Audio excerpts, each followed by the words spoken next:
for throwing the books last time, so you with your hand up right here, come up. It seems like I hit somebody in the head. So I'm not allowed to throw books anymore. All right. And then Webbots, Spiders, and Screen Scrapers. Wow, this is a real popular book. You with the hat. All right, dude. Here you go.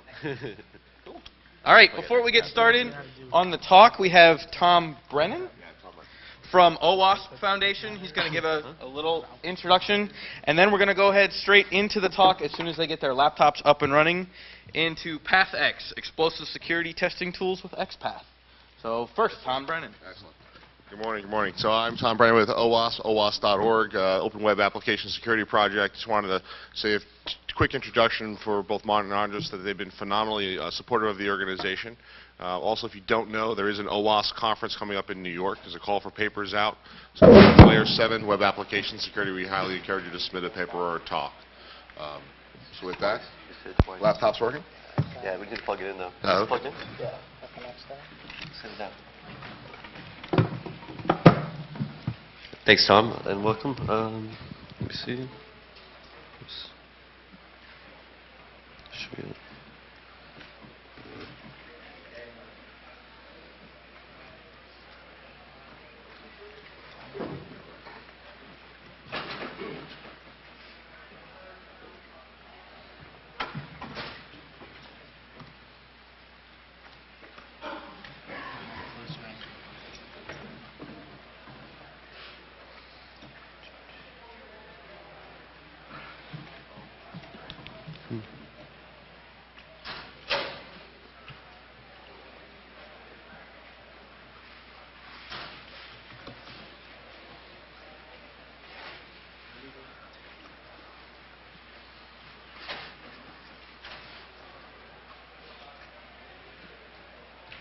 Oh, my laptop's not working either, it looks like.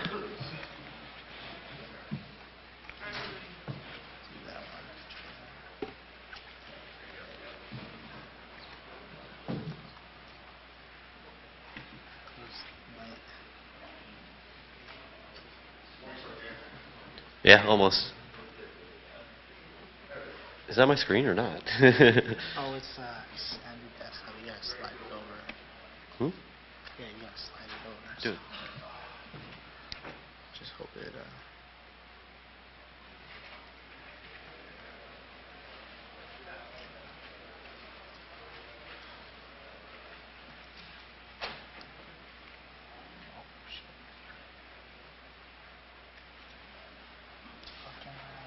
Is that 5? Hold on. What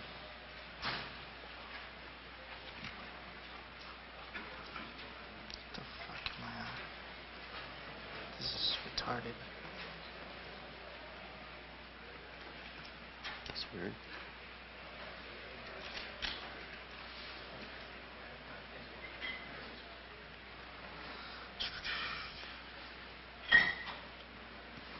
No, dude.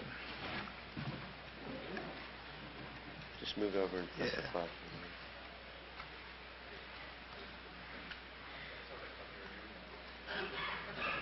Does it keep going to this one? Did you hit that 5? Yeah. Huh.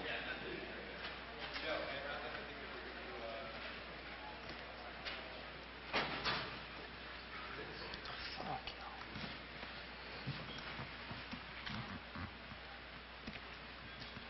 Huh. Yeah, we have PowerPoint, right? What? You have PowerPoint, right? Yeah. Alright, That's so not gonna okay. help, is it? Yeah, why not? PowerPoint's...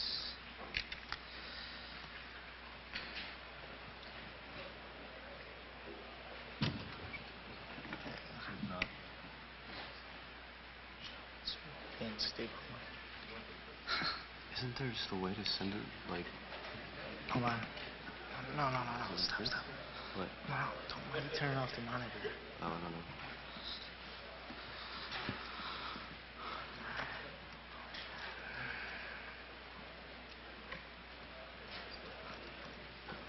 It doesn't.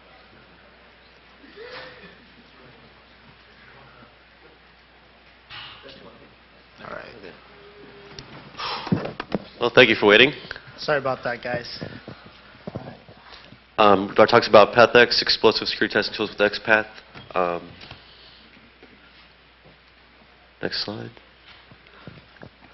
So there's different ways of doing security testing, different names for it.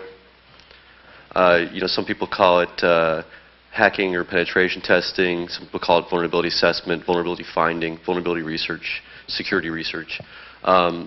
Sometimes I get some interesting questions about how to be a security tester, how to get involved in security testing. There's different ways to improve technique.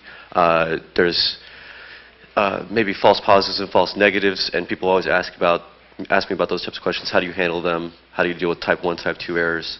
How do you find an exploit versus a vulnerability? And there's no real simple answer to that because it's a bigger problem. We're not going to address that problem today, but we are going to talk about other issues with security testing tools and knowing when to stop. So these are all fuzzer or fault testing type issues. We're not really going to cover this stuff, but we're going to cover a lot of other things. If you're here to see XPath blind injection or something like that, we're not talking about any of that either. There'll be no active exploits being shown here, but there might be some other interesting stuff.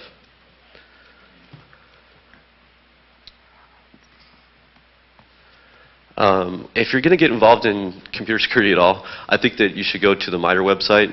They got a lot of good stuff, especially making security measurable.mitre.org. On the CWE site, which is Common Weakness Enumeration, they talk about software weaknesses, which is kind of like classes of vulnerabilities.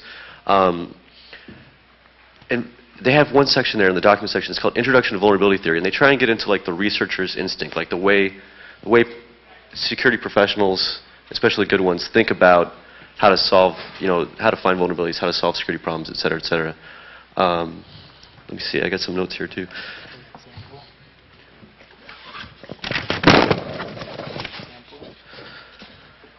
So yeah, I have an example of a vulnerability that we found recently, and we're going to talk about that in a second here. But basically, there's lots of other places to find information too, and contacting people working with other people is good. We have a friend locally named Arshan, and on Friday we went and visited him in his office. And when we left, right before we left, I stole something. And what'd you steal? We all stole something. Yeah, we stole Google cookies. So. Bam. So we found a real vulnerability in Google. The basics of it is that it was not on the top level domain, so we can't share all the details with you. We did responsibly disclose it already. We talked to Google and worked on that type of problem and submitted a bug with them in their tracking system. Basically, CSS was consumed by Google externally. It could be external or embedded XSS that is caused from a style sheet, and they executed and ran it. So it's not a stored XSS. It's just a reflected XSS type, and that's the summary. No. I'm going to talk about it right here. Actually, this is the code for it, so this is how it works. But I'm going to use vulnerability theory to explain how this particular vulnerability works. So there's different artifact labels. This is CWE, Introduction to Vulnerability Theory. And artifact labels basically is like a way of describing the locations in the code and in the data.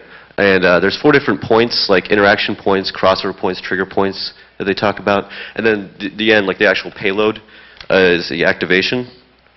And anyways, if you take a look at the code, at the top there's a table. And I noticed that the Google text turned a different color. And most people think color vulnerabilities, that's not really that big of a deal. You're just changing the color of something from red to green or whatever. That's exactly what we did. I saw that the Google test, which should probably normally be black, was red. And I'm like, well, I wonder if we could change this to green. And just by changing our external or embedded CSS. So I checked it out, tried it, and it worked. We had it green in no time. So the interaction was, there was some type of interaction between our CSS and the Google site. And that's the actual input. So they were calling our CSS and feeding it into their context, and we're able to change something there. And then I'm like, Martin, check out this vulnerability. And Marcin did the crossover point, which is basically like the place in the code where the vulnerability takes place at. And that would be like the link rel equals style sheet. And so it's just like that's the area where there's a violation occurring in the code. And we went over and talked to Arshan, and kind of like, we already knew that there was probably an XSS in this, but we wanted to see what different types and how far the rabbit hole really went in some way. And so we did a basic XSS which popped up, both alert window and document.cookie with the default privacy Google cookies like UTMZ and all the rest of those. And yeah, sorry we can't show it, but they haven't really, I don't know if they fixed it yet. As far as I know, we just submitted to their bug tracking system, so anybody could probably use this for abuse. The activation is the actual payload. So in some cases in code, you would see the activation. In this one, you can't. But you can see like the trigger. So the trigger would be at the bottom, the TR first child TD. And so that's the part that is really interesting. That's the part that we affected in order to make the code change, right? There's other places to find information besides MITRE, like OWASP. We already talked about that. WASC, which is the Web Application Security Consortium. I think it's webappsec.org. NIST has a lot of different projects. They have the SAMA project. They've done all sorts of stuff like over the years in security. Department of Homeland Security has Build Security In, and they work with Cigital on that type of work. And then you can just look at the source code and tools. So what is PathX? Like, basically, we're moving away from ad hoc methods. I know that like you may be familiar with the differences between programmers and security professionals. Well, security professionals and coders have a lot more in common than you think. We're all missing the same types of things. We're all missing like a specialized language, like a way of describing what it is that we do. A clear entry path, like lawyers and doctors and everybody, they have lots of different ways of like, getting into their fields, and it's kind of like a clear way, like, you go to college and, then you go to law school and then you like partner with a firm and then, you start. In security, there's no like real direct path. I mean, like, you can't say go buy a book or a certain set of books or go to college and become a security professional, become a security vulnerability researcher. There's no clear peer review either. We have like a few journals, like Uninformed Journal, Codebreakers Journal, a few things like that, but it's not like really clearly defined like it is in medical or law research. And then standards, practices, and procedures. We haven't really done a lot of work with that yet either. In medicine, you say a medical practice or a medical procedure, and people know what you're talking about. If you say a procedure for security testing, there really is none. It's all just ad hoc right now.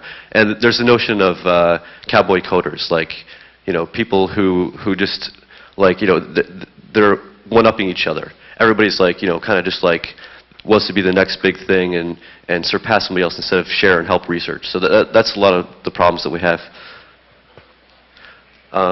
Ms. Marcin? So who we are? My name is Martin Belgashevsky, and this is Andre Geranda. We are TSIsecurity.com, and things that interest us are trusted systems, and we're fanatics about TCSec and NSA Orange Book and Red Book, and we try to apply those concepts that were developed in the late 70s and early 80s to security problems that we have today. So getting more to the testing part of this presentation, we have 3 different layers in our web applications, and we need to understand all 3. First layer that we base everything else on is our content, our HTML. We have content that's delivered from CMS systems, output to HTML, RSS, etc. It's the base for everything else we have. And it makes sure that every user can view the content, because that's really what everyone wants to get at. That's why they're visiting your site, is for the content and the information itself. On top of that, we have formatting and presentation. This is through like CSS, and if it formats the page and changes the look so it's visually appealing. And what CSS has done is introduce scripting capabilities like we showed earlier with MOS binding, and similar is expression in IE. And that brings us to the behavior layer, which controls user interaction and how you're interacting with the web application. And that behavior layer is mostly the reason why web apps are choice of application today, because the ubiquity of the browser and availability on every desktop that you can use, you can access any web app. And so what is XPath? When you load a web page, it's loaded into a document object model. All your P tags, A tags, forms, etc., they get loaded as nodes in the document. And XPath is a way of locating these elements and accessing them. There's 3 ways you can do it. You could use DOM selectors, CSS selectors, and also XPath. And there's just some comparison between a CSS selector and XPath. Slight variation, not too much.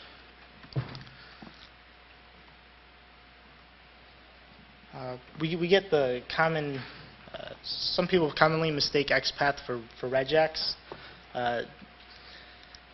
XPath is a query language for parsers, and to understand XPath, you got to know a little bit about parsers. But to understand parsers, I would go about thinking XPath like it's a file system. You can navigate the DOM through XPaths using relative and absolute locations, relative and absolute paths.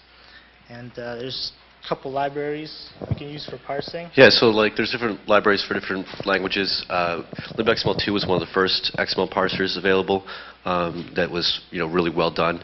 And it's used primarily in C, but also like Perl and Python and some other languages use it. Ruby has RexML. And these support different types of parsers, but it's all XML. And then a good one for Java would be XOM. If anybody has any other languages that they're interested in, I could give suggestions.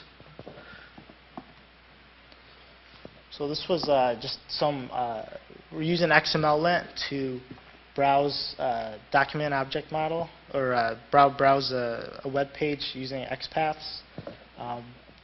The top is just like the help menu.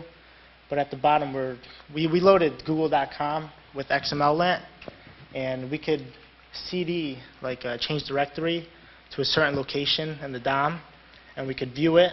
We could print our current directory, and we could cat it. So basically, the same file system utilities that you use to navigate your directory trees, you could use with XML-lint. So that's just to get started with XPaths, just to learn a little bit more.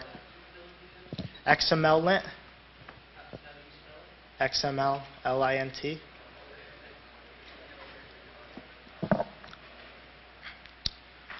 So this brings us to content parsing. We've all used grep on files, right? Have you ever tried to use grep against HTML or XML, or even viewed XML inside a browser without a style sheet for it?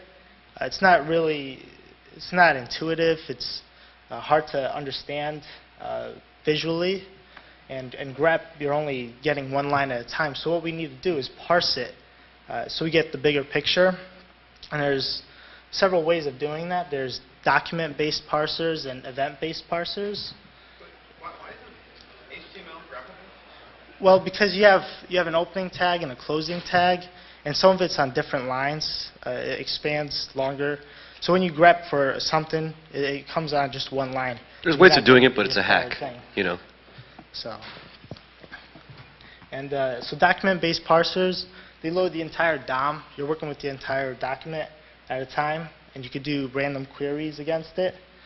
With the event-based parser, you're loading elements. You're getting elements as you need them. It doesn't load the entire document. You could make a comparison with document-based parsers and event-based parsers with cat and tail with -F.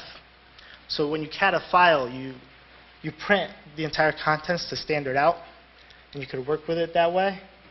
With event-based parser, to like tail-F, you print to standard output, and you're also waiting for new input.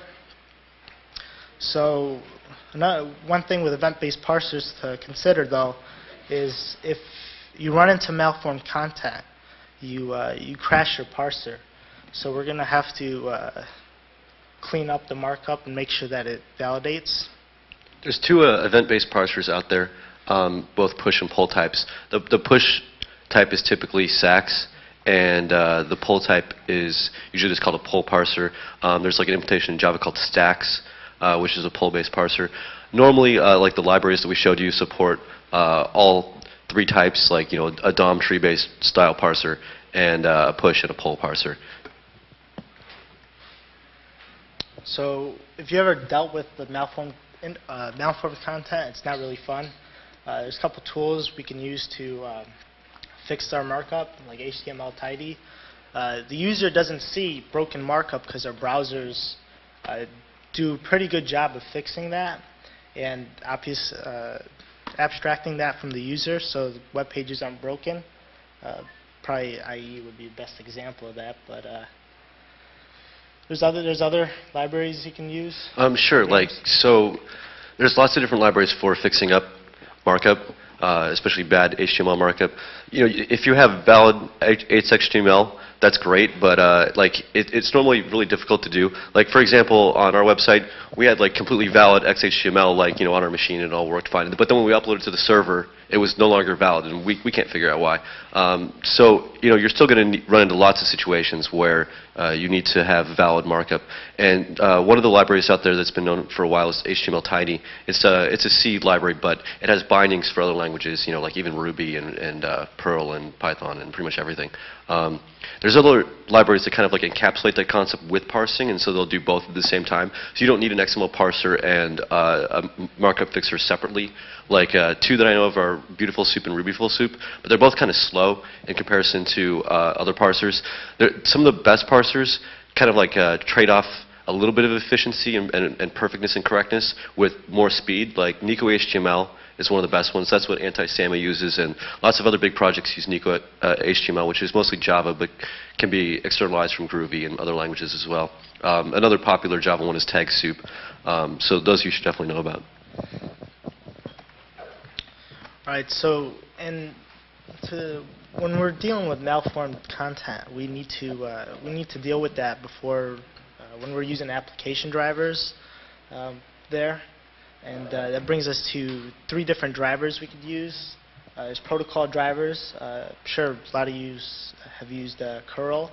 It speaks HTTP back and forth to the server. Some application drivers are HTML unit, JWeb unit, and WebDriver. And there's some difference between application driver and protocol driver is application drivers have some understanding of JavaScript, mostly the logic, but not the behavior part of JavaScript. And a browser driver like Watir, Selenium, or WebDriver, they pretty much put your browser into autopilot like Firefox or IE, and because you're using a browser, you're driving your browser, it has a full implementation of JavaScript, so you can do all kinds of stuff in there. So some Firefox stuff we use with XPath stuff and testing. Firebug, I'm sure most of you've used Firebug. We really like XPather. It gets really nice XPath expressions. There's another tool, XPath Checker, but it's more loose in how it identifies an XPath. And you could use XPath Checker with View Source Chart pretty well. And Selenium IDE is an extension for Firefox to use Selenium. And let's see. So we use the XPath extensions to get the location of our elements in our body for when we're testing, and we're going to start building some tests in Selenium. Selenium IDE lets you record and play back your interaction with a web application straight from Firefox. So I would demonstrate it here, but something just, I don't know, tech problems. But we can record it and then play it back, and all our interaction is saved in an HTML table. And because Selenium is a table-driven testing tool, we can make changes to it. And that brings us to, let's see. I don't have the screens on here. The screens on here. Sure. All right. That brings us to Selenium Test Runner. Selenium Test Runner actually is just static files with JavaScript on them that you load into a browser web server directory, and you call various test suites that you've created with Selenium IDE. And then you could also add some actions and assertions to your test to perform multiple different things. And then you can run these Selenium tests now from any browser, including IE, Safari, Opera, Firefox, whatever that can support, whatever browser you have that can support JavaScript. We had an example exploiting DOM XSS from the XSS attacks book, the awesome.html that was written by PDP.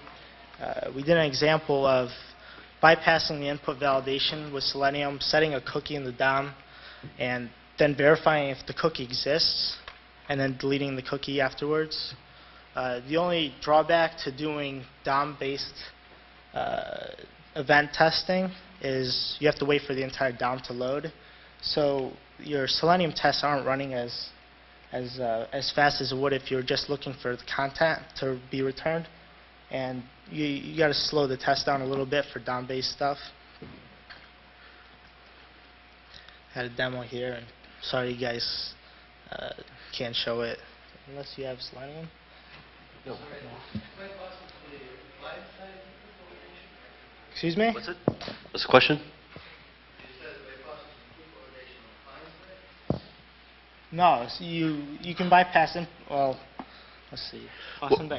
What we wanted to show with Selenium that we can't show here today because we had to change laptops, and his laptop was not inputting properly, and mine really wasn't either. But basically, what we're trying to show is that the tool is capable of DOM-based XSS. A lot of web application scanners just recently added this functionality, maybe a year ago, maybe a little bit less. And with Selenium, you can actually go in and affect the DOM as much as you want. So any of the JavaScript, any of the CSS, any of the HTML, and you can input things on the DOM that would be running in, say, AJAX applications, or possibly even Flash or other applications like ActionScript languages. So that's what's really interesting about it.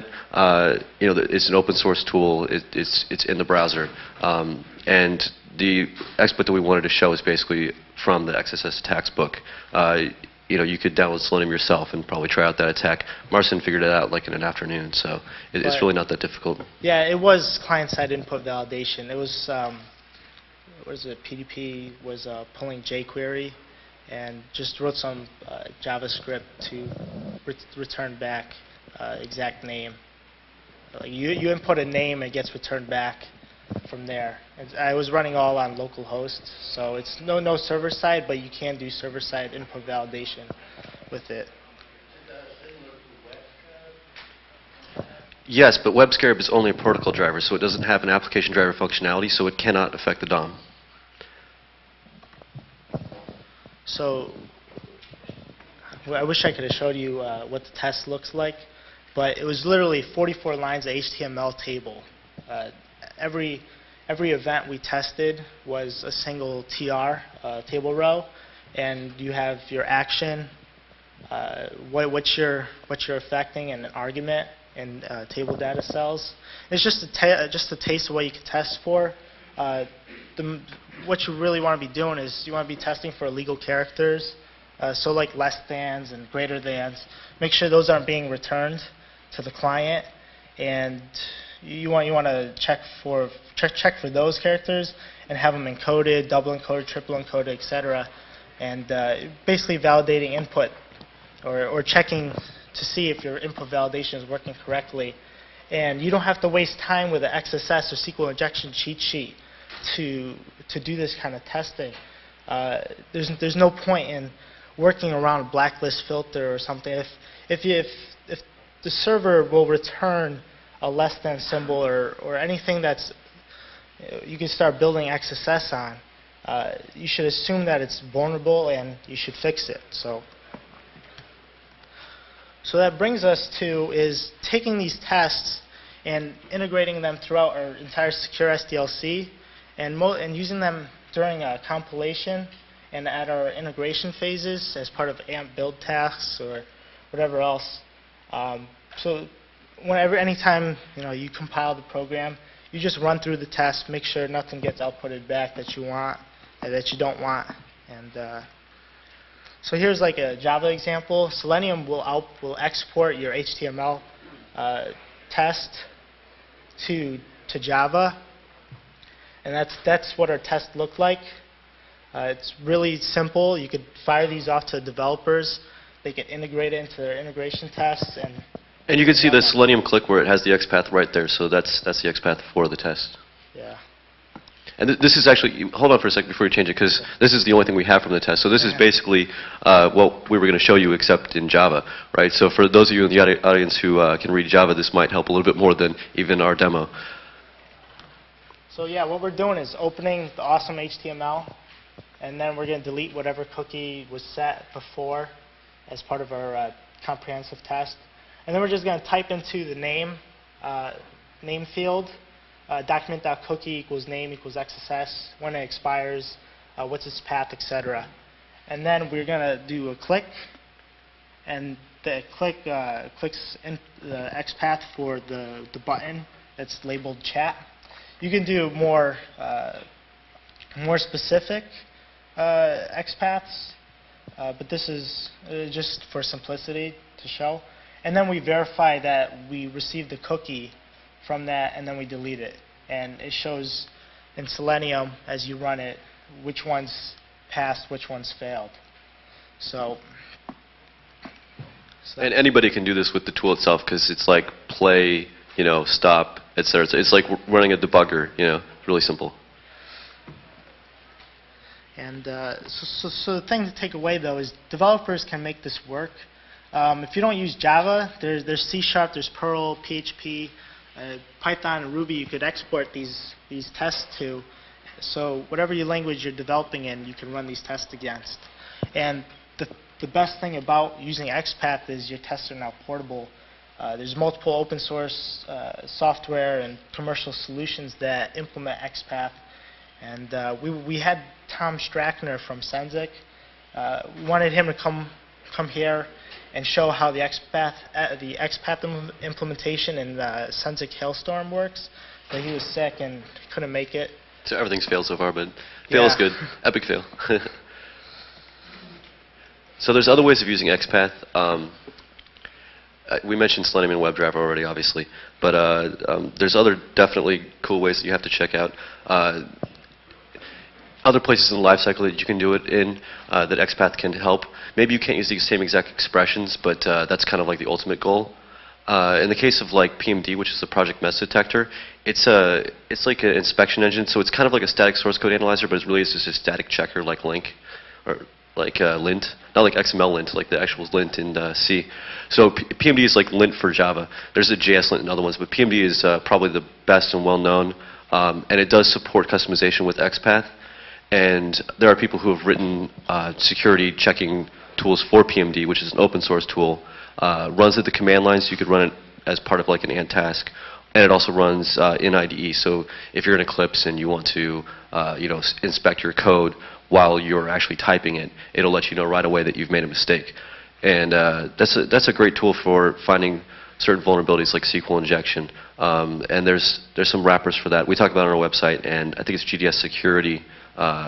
I forget the name of the person who wrote it. I apologize, but it wasn't Justin Clark. We just found out the other night that it wasn't him. But it was somebody at GS Security who wrote a SQL injection rule set. I think it is in XPath for PMD. Web application scanners, we just mentioned, like, it would be nice if they supported XPath and you could take all of the data from Selenium or WebDriver or another tool and kind of just make it work with the web application security scanner. So start with open source and then kind of like move into a commercial product, right? Like that's the kind of idea. Can you think of other places that it might work in the development cycle? Anybody? Well, we'll address them on the next few slides then. So the Selenium examples are table-driven, but they could also be script, data-driven, or capture replay. Ideally, you want to get 100% automation. I know that some people think that automation costs a lot of money. In these cases, these are all open source tools, and so that reduces the cost. Also, the complexity of these tools is a lot lower than quality testing tools used to be. And so people used to say that automation took up like 50, 60% or more of the development budget, and that's just not true today. So that's one thing that we'd like to debunk. It's definitely something that you need to look at. The context-driven school basically is one of the people test-driven development. TDD, if you've heard of that, or behavior-driven development. These concepts want to include testing a lot more in the life cycle. And so I think that they're slowly winning at even in classically like waterfall type shops. So what's good about this? Okay, the old concepts are new. Everything used to be script-driven, like in the 80s and 90s. The first language that I used for testing, like quality testing, that I was familiar with was Tickle. Lots of different people use this. It was big inside Cisco, and like there was like a whole conundrum between San Jose, Cisco, which ran like mostly Tickle and Perl, and then like Austin, who ran like Python. NIST came out with one extension to Tickle, even to help quality testing even further for script-driven testing, called Expect. This was used for a lot of quality testing stuff back in the day. They had one module or like one program that it shipped with called Auto Expect. I used to use this a lot. It basically like wrote the code for you. Like it's a very cool type of like way of programming. I always wondered where's Auto Ruby, because a lot of people compare Tickle to Ruby as kind of like being very similar. I don't know if you've experienced that, but where's Auto Ruby? But I guess we've kind of abandoned script-driven approach to quality testing anyways, and we've kind of moved on to some newer stuff. Next slide. So this is like this is the holy grail of like web automation testing. Canoe Web Test. They have a capture replay part, but it's called like Web Recorder or something. But I don't really suggest using it. I suggest just getting your hands dirty right away and doing some data-driven tests. They have some examples, some screenshots on the website that you should check out. It basically runs as an extension to Ant Builder, and all the tests are written in XML, and so you already got that going. And you can put XPath expressions inside that XML to do all the clicks and on-clicks and whatever DOM-based functionality or other functionality you want. Since it's so close to the integration, and it's so fast because it's an application driver, it's ideal for 100% automation in terms of testing. So basically, like you could load like an Excel spreadsheet with every single type of fault injection that you want. Like you could throw RSnake's XSS cheat sheet in there, and just like with a few lines of XML, like it's not even programming code, it'll just load it and send it to all the XPath expressions that you want, and basically completely test your entire website for security testing purposes or quality testing purposes or whatever you want. I mean, you decide what the injections are and what you want to see back. While these tools, I suggest just using all the tools if you can, whatever you have time for to play with. You can mix and match tools. There's also things called domain-specific languages, which are starting to come around. I know a lot of programmers want to start using them. It's a mix between a tiny language and not really a language at all, like a script or whatever. So it's something like in between, right? It's the difference between like Ruby and C is huge, but like that's coming like a little bit closer. It will be more in the future. XPath is really a specialized language, and so it's one way of describing things. You can use it between tools like we talked about, and we can make it work in different parts of the life cycle.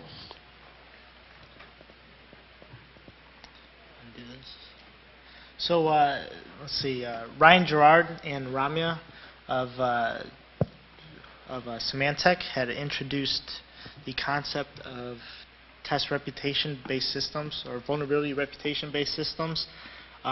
Basically, it was seeing what the testers, what they found, put it against the developers. So it created two goals for testers and developers. Testers to find more bugs among their peers, and for developers to write better code. And that's part of watching and listening. So yeah, I'll go into that. Sure. So if you're going to work with other people, I think it's great. Like programmers had this whole thing in Agile where you do pair programming.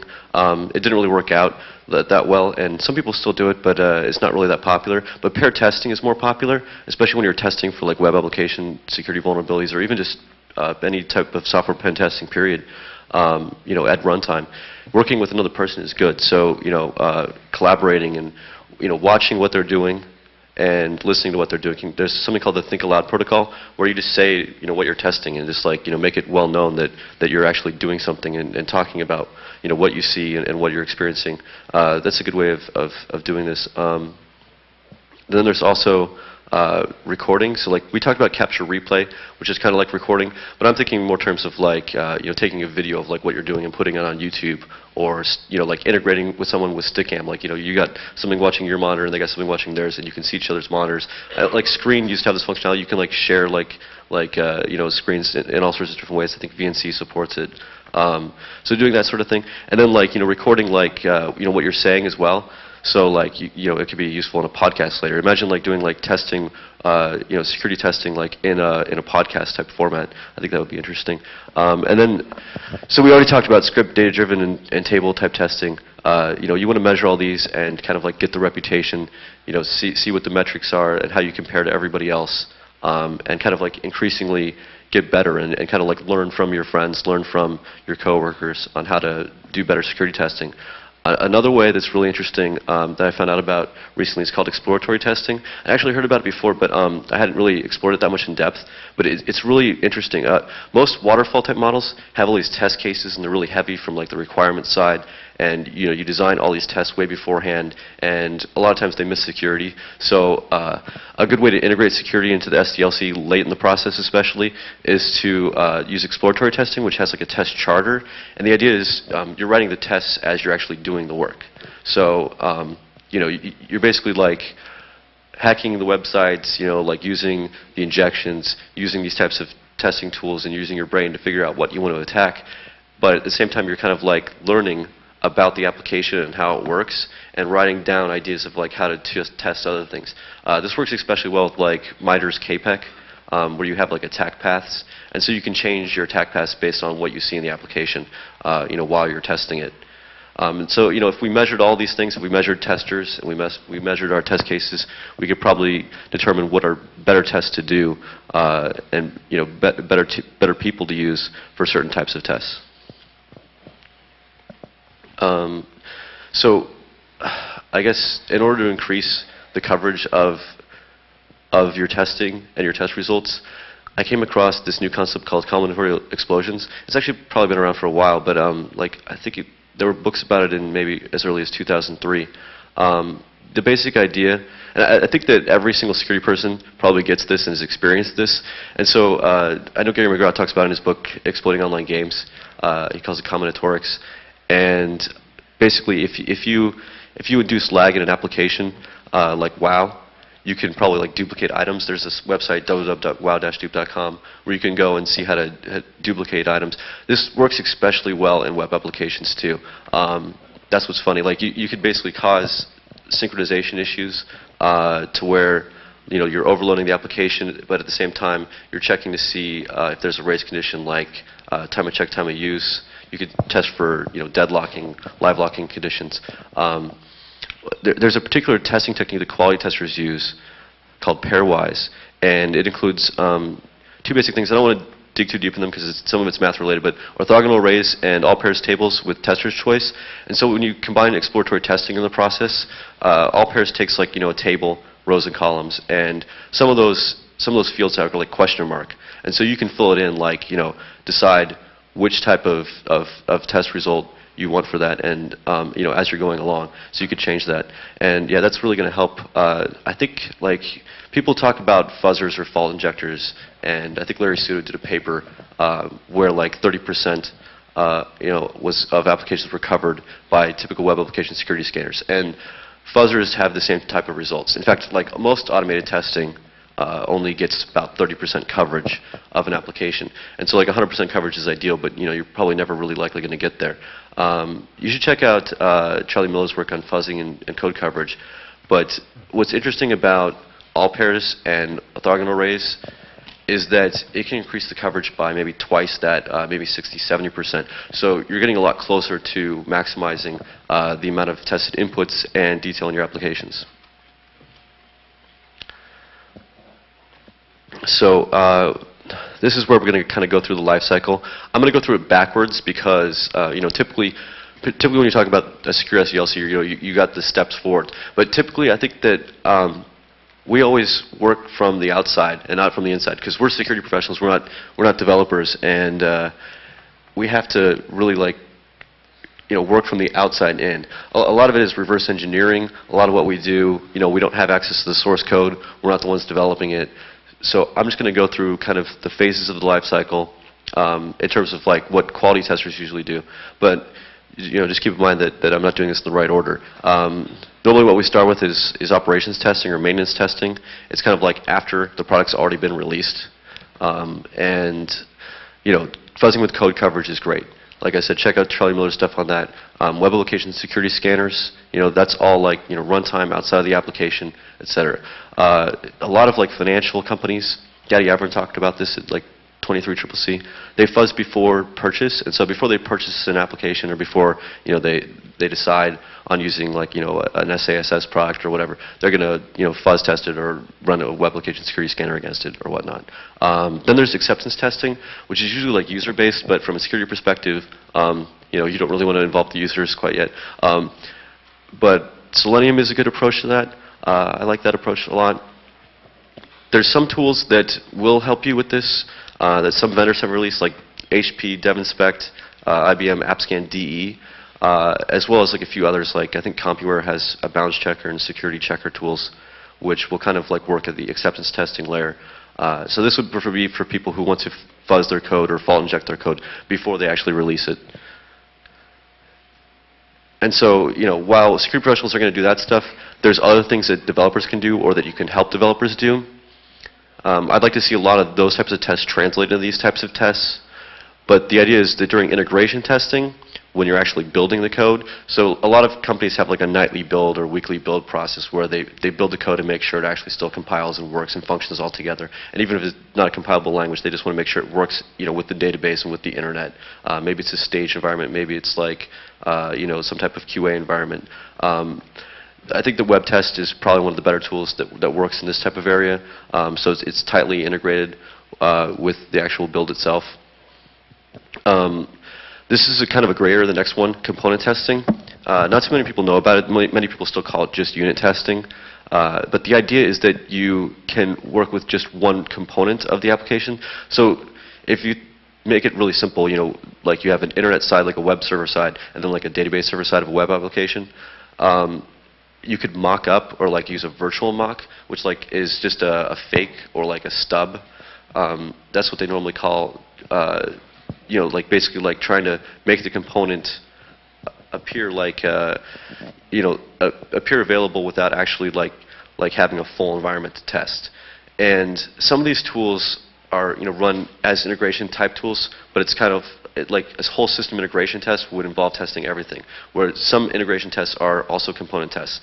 So it's kind of a gray area, and then some of the tools don't run in integration, they run inside the IDE. Jetty is a server that can run in Eclipse IDE or whatever.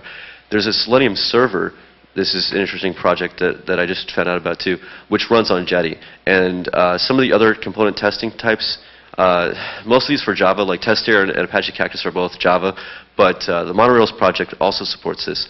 What this is typically known as is a developer pattern called dependency injection. It does inversion of container, which allows you to do in-container testing. Now, there's a lot of security properties that you can test at this level. I'd like to see people actually doing this, and I'd like to see test cases generated, because the earlier you can find out where these problems are when you're doing a secure SDLC or anything like it, the more safe your code's going to be. as far as typical unit testing, people are always going to say, well, it doesn't work. You can't just do basic unit testing because you can only check for certain things. You can't check for a lot of security properties. You can't do session management. You can look at input validation and special chars, and that's really it.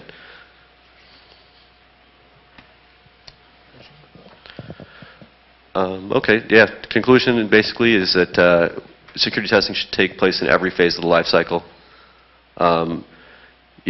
Like I said, you should generate functional test code from operations and acceptance testing, and XPath will decrease the complexity and allow easier and better information exchange between those layers.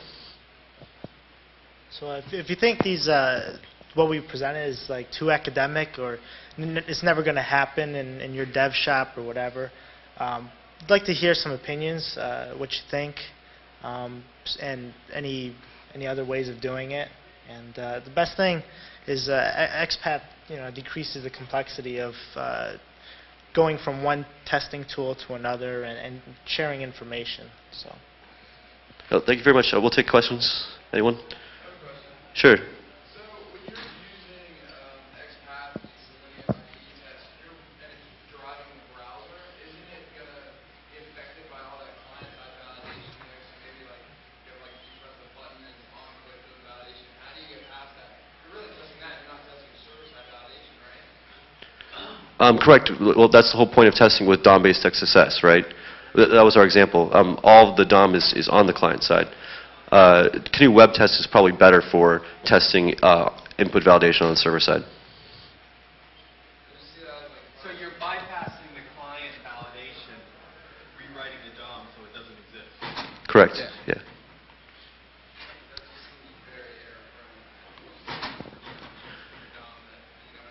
Well, sorry we couldn't show it in the example, but it did work and it was relatively easy to do. Any other questions? Yeah. Go ahead. Go ahead. You're talking about some of the libraries to clean up HTML, formation. Do you Sure. have any that are in JavaScript itself? There's like some JS lint projects. There's a whole bunch of them. John Riesig talks about it in his book, Pro JavaScript Techniques. It's from APress. That's one good source to go to for those. I think he wrote one of them. JSLint.org is probably the main one. As far as you say cleaning up JavaScript or cleaning up HTML? So using the JavaScript to clean up the HTML?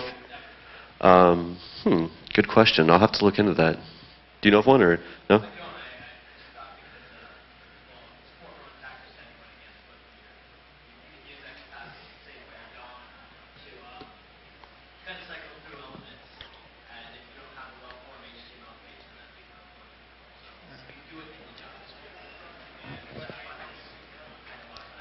Sure, no, that makes great sense. I mean, thank you for that input. I'll check into it and probably let you know.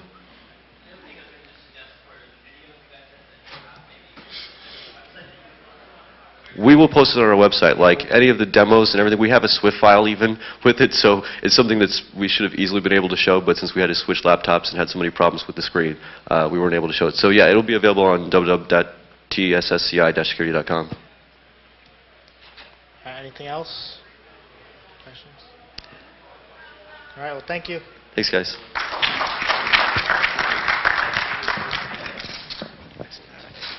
All right, thank you guys for that wonderful talk. We are now closing this room in order to tear it down so we can have our closing panel and our closing talk. So all of you need to get out. You have a half hour to get a snack. You just need to not be in any of the talk rooms. Again, the speaker feedback forms, please give them to any staff member or put them in the box outside of registration. Just not in this room, please.